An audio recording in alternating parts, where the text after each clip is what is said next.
मैंने भी हथियार चलाना सीख लिया अम्मा। आजमाओगी? पर अम्मा एक सवाल मैं आज तक नहीं भूली, हम भाग क्यों रहे हैं? हम कौन हैं? मैं कौन है?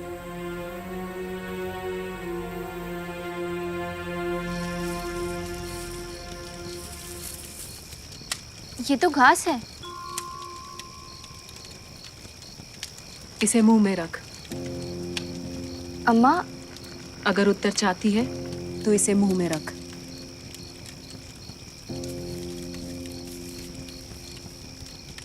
कुछ याद आया? ये है तेरी पहचान। तू एक शाक्य है, तृण शाक्य। तृण शाक्य? तू एक शाक्य थी, भगवान बुद्ध के वंश की शाक्य, कपिलवस्तु की शाक्य कुमारी, पर तुझे तृण शाक्य बनाया विदुदाब ने। शाक्य तो सभी को बराबर समझते थे, पर तुझे, मुझे, हम जैसे कई शाक्यों को छोटा बनाया, जानवर जैसा बनाया विदुदाब ने। विदुदाब? कौशल के राजा प्रसेनजीत, कपिलवस्तु की वासव खतिया का क्रूर बेटा विदुदाब। तुम आज तक अपने ननिहाल नहीं गए? तुम कपिलवस्तु नहीं गए? नहीं, जब माँ से पूछा तो उन्होंने मना कर दिया। क्यों? ये मैंने सोचा ही नहीं। और वैशाली? नहीं। जब गणराज्यों की परिक्रमा ही नहीं करोगे तो साम्राज्य का विस्तार कैसे करोगे?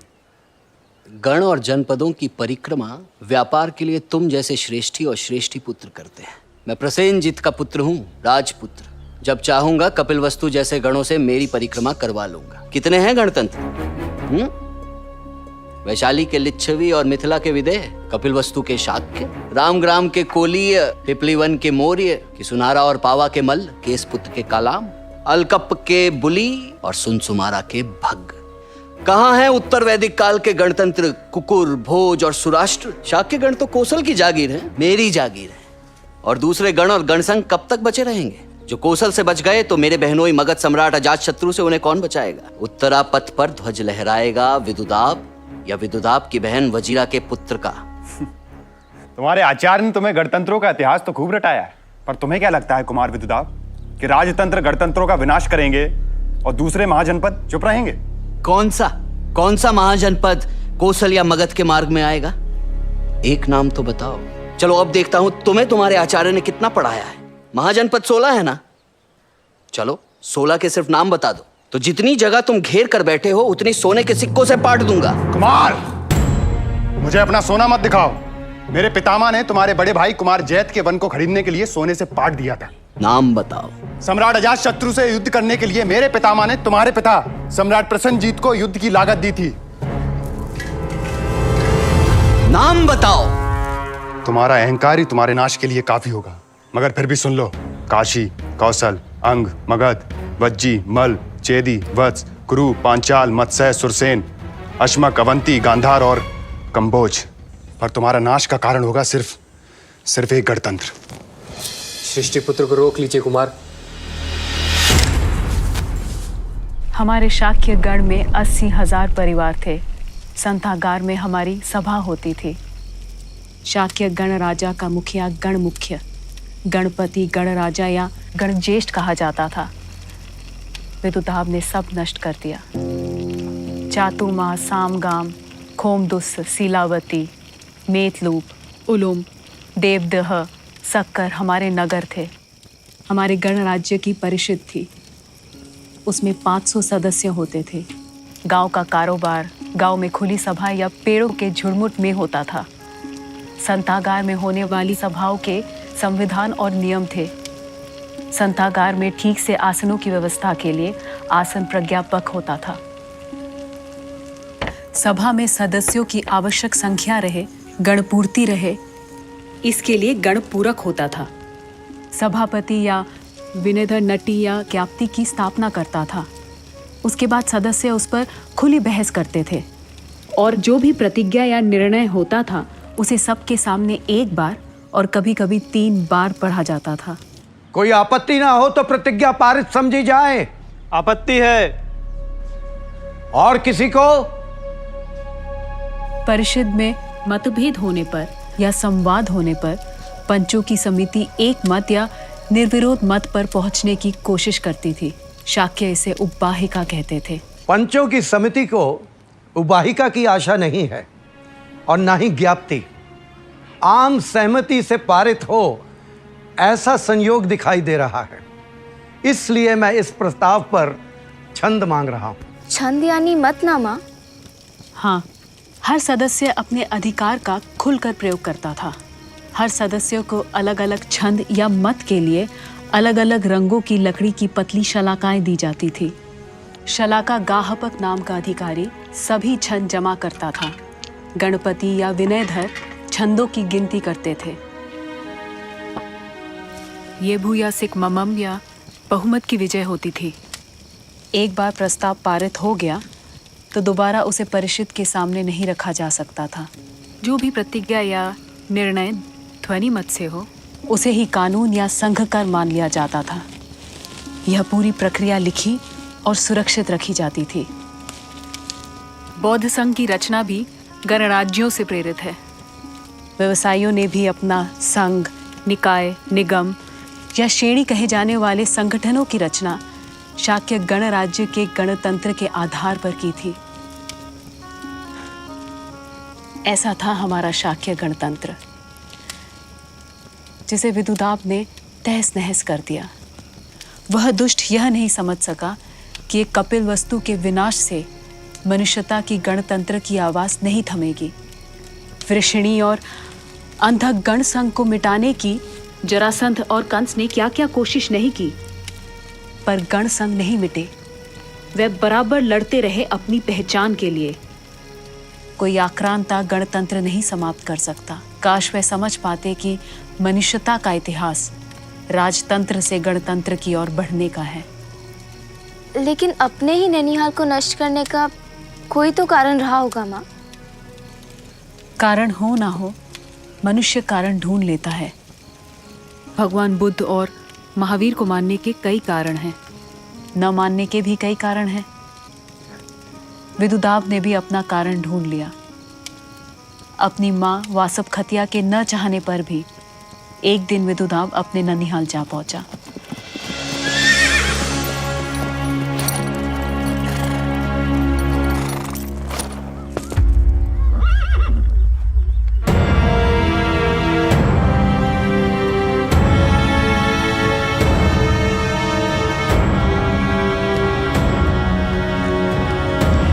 प्रणाम।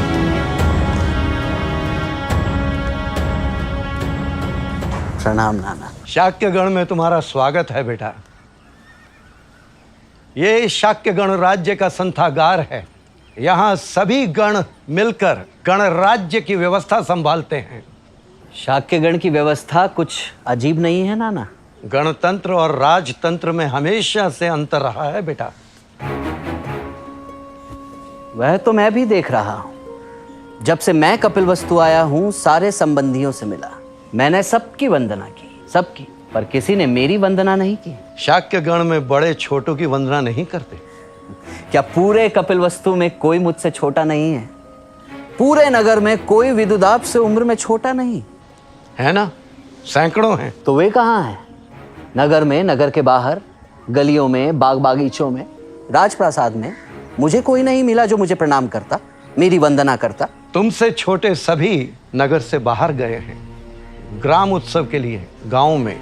वापस आते ही वे सब तुम्हारी वंदना करेंगे। नाना, सब बच्चों को उनके ननिहाल से उपहार आते थे, पर आज तक आपने अपने नाती के लिए कभी कोई उपहार नहीं भेजा। क्यों नाना? सम्राट प्रसेनजीत के बेटे के लिए उसका नाना क्या उपहार भेजता? महानाम ने अपने नाती से झूठ कहा। सच तो यह था कि विदुदाब के कपिल वस्तु आने की खबर मिलते ही शाक्य गण ने विदुदाब से छोटे सभी लड़के लड़कियों को कपिल वस्तु से बाहर भेज दिया। क्यों अम्मा? क्यों अम्मा? ताकि किसी को भी विदुदाब की वंदना न करनी पड़े, प्रणाम न करना पड़े। मतलब? अभिमान, अपने जाति का अभिमान और शाक्य वंश का दुर्भाग्य। एक छल ने पूरे वंश का नाश कर डाला। शाक्य वंश के गौरव भगवान बुद्ध को जब उनके विरोधी बदनाम कर रहे थे, तब कौशल नरेश प्रसेनजीत ने भिक्षु संघ का साथ नहीं दिया। सूरज पर थूकने की मूर्खता मनुष्य ही कर सकता है, भगवान पर आरोप। पर जब सच सामने आया और भगवान की प्रतिष्ठा और बढ़ी, तो प्रसेनजीत ने अपने संबंध भिक्षु संघ से ठीक करने के इरादे से शाक्य कुल की कन्या से विवाह करने का विचार किया। प्रसेनजीत ने भगवान बुद्ध से बात की। भगवान बुद्ध ने कहा, मैं तो संसार छोड़ चुका।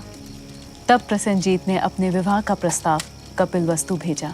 सम्राट प्रसेनजीत भगवान बुद्ध के कुल से संबंध जोड़ना चाहते हैं, इसलिए शाक्य कुल की कन्या से विवाह करना चाहते हैं। शाक्य गण को सम्राट प्रसेनजीत का प्रस्ताव स्वीकार है। इससे दोनों कुलों के संबंध मजबूत होंगे। मैं सम्राट के योग्य कन्या ढूंढकर आपके जाने से पहले सूचित करता हूं। कौशल के क्षत्रिय शाक्यों से बड़े नहीं है, फिर वो प्रसेनजीत ही क्यों ना हो।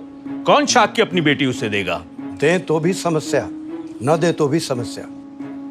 ना दें तो क्या होगा? युद्ध। कोई और रास्ता सोचो। किसी दासी का विवाह करा दें तो? प्रसेनजीत सम्राट है, उसकी सम्राज्ञी बन सके ऐसी सुंदर कन्या ही चाहेगा। आपकी दासी की पुत्री वासव खत्या जैसी सुंदर कन्या पूरे कपिवस्तु में नहीं है।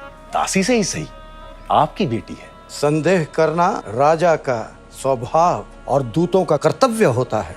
हम उन्हें संदेह करने का मौका ही ना दे तो? कैसे? महानाम सम्राट प्रसेनजीत के दूतों को भोजन पर आमंत्रित करें और महानाम वासव खत्या के साथ एक ही थाली में भोजन करें। मैं अपनी दासी की पुत्री के साथ एक थाली में भोजन करूं? भोजन सिर्फ वासव खतिया करेगी, आप नहीं। आप सिर्फ भोजन करने का छल करेंगे। कौशल नरेश प्रसन्न था कि भगवान बुद्ध के कनिष्ठ चाचा का बेटा महानाम अपनी बेटी उसको देने के लिए तैयार था। उसने अपने दूतों से जांच परख कर कन्या लाने को कहा। महानाम और शाक्य गणों ने मिलकर प्रसेनजीत के दूतों के साथ छल किया। वासव खतिया को महानाम के साथ एक ही थाली में खाता देख उन्हें विश्वास हो गया कि यही महानाम की ही बेटी है। प्रसेनजीत वासव खतिया की सुंदरता को देखकर ऐसा मुग्ध हुआ कि उसे अग्र महिषी का पद दे दिया। वासव खतिया की कोख से विदुदाब ने जन्म लिया और बच्चों के मामा मामी नाना नानी से उपहार मिलता देख वह अपने माँ से पूछता कि मेरे नाना नानी मेरे लिए उपहार क्यों नहीं भेजते।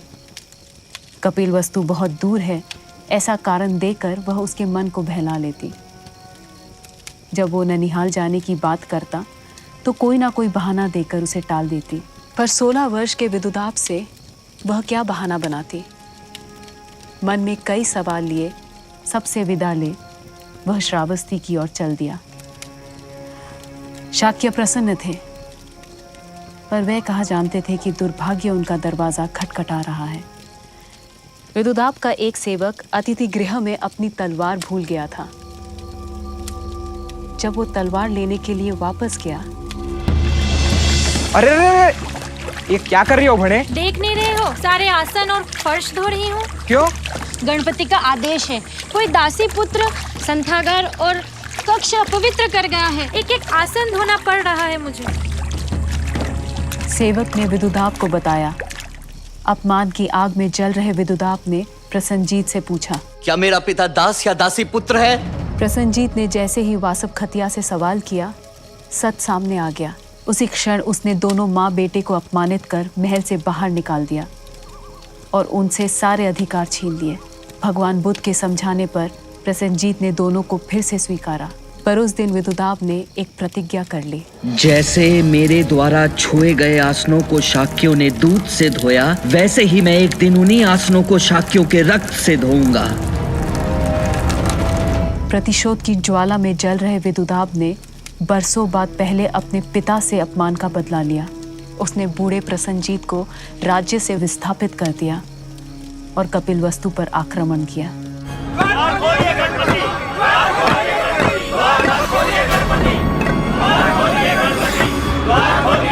गणपति, यदि नगर द्वार खोले गए तो एक भी शाक्य नहीं बचेगा। गणपति, द्वार खोलने का आदेश दीजिए। जो भाग सकेंगे उनकी जान तो बच जाएगी। गण छंद लेगा। जो द्वार खोलने के विरोध में हो वे नहीं कहें, नहीं। जो समर्थन में हो वे हाँ कहें।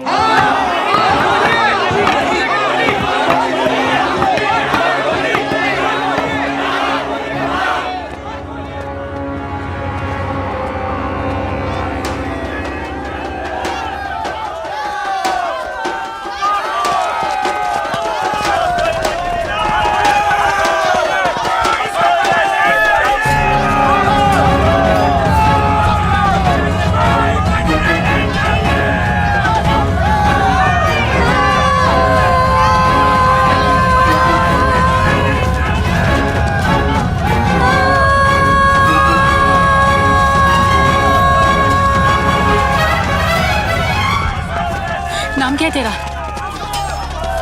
कपिला।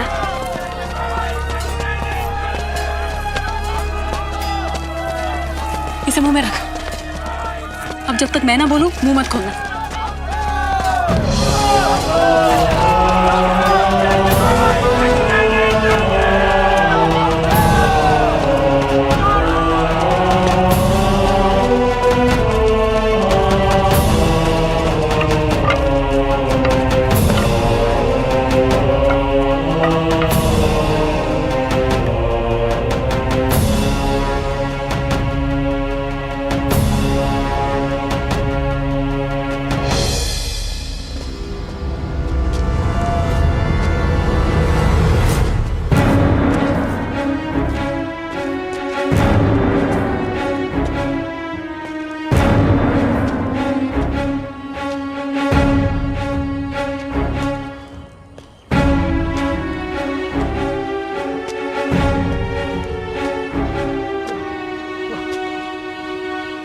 अब शाक्यगण क्यों भाग रहा है? हम तिनके हैं, आपके पैरों में पड़े हुए तिनके। हमें मत उजाड़िए, हमें मत उजाड़िए।